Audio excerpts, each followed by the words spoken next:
Quite recently, we did a video on the subject of Guhyasamaja, one of the main meditational deities in Buddhist highest yoga tantra. And I talked about it exclusively, really, from the Sarma point of view, along with referencing it to other deities such as Hevajra, Chakrasambhara, Kalachakra, deities such as that. And then I was gently reminded that Guhyasamaja is also contained within the Nyingma tradition, and it belongs to the 18 tantras of Mahayoga. So we have these 18 tantras. They're not always consistent. We have different systems of what makes up those 18 tantras. And then we have a difference in system as to how you organize them. We have the Longchenpa system, we have the Patra Rinpoche system, and then we have even earlier systems than Longchenpa. Now, yes, there are a number of tantras that are popular within Sarma that were actually in Tibet prior to the 11th century, prior to the Sarma movement. There were quite a few. They weren't always practiced. They weren't always continued.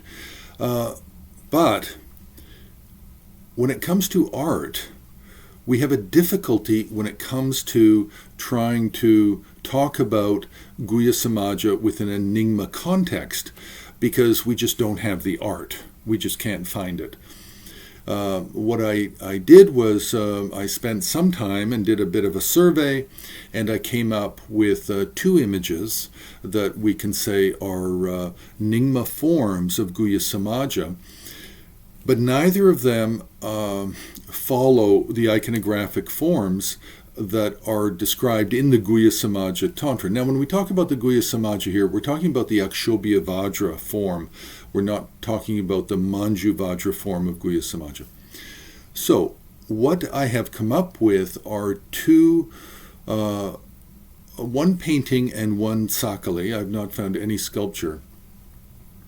The painting is 18th, 19th century, always difficult to really know.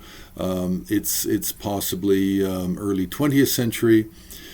But this figure of Guhyasamaja has 3 faces and 6 arms, which is fine. That goes along with the Sarma version as well, as explained by the early Sakya teachers and early Kagyu teachers and Marpa Lotsawa. But the consort here only has 1 face and 2 arms, which is different than it's explained in the early commentaries of the Sarma tradition. Now, the second image is Tsakali. Tsakali means an initiation card. And here we have a form of Guhyasamaja with 5 faces and 10 arms, and the consort has 1 face and 2 arms.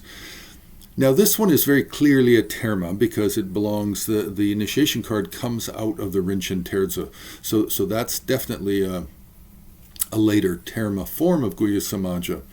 So if we exclude the terma, then we only have 1 painting of Guhyasamaja within a Nyingma context, and we know it's a Nyingma context because all of the secondary figures at the top, the figures at the sides, figures at the bottom, are all Nyingma.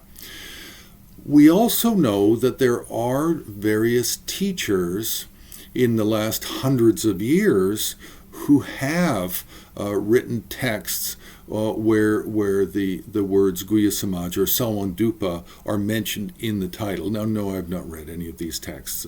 It's just too much to do.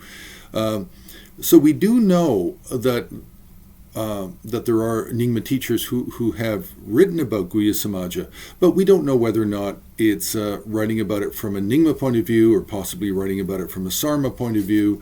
We really don't know until we delve into these texts and really study the literature, but also study the earliest Nyingma Guhyasamaja text and compare that to the later Guhyasamaja text coming in from India and then translated from the Sanskrit to the Tibetan. So, this is just to say, yes, Guhyasamaja Tantra is included in the 18 Tantras of Mahayoga, but from an art point of view, we're not sure that we have necessarily any art that represents that version of the Guhyasamaja Tantra. So this is just a clarification. You can press the like button, you can subscribe, you can follow, you can comment, and you can also support us on Patreon.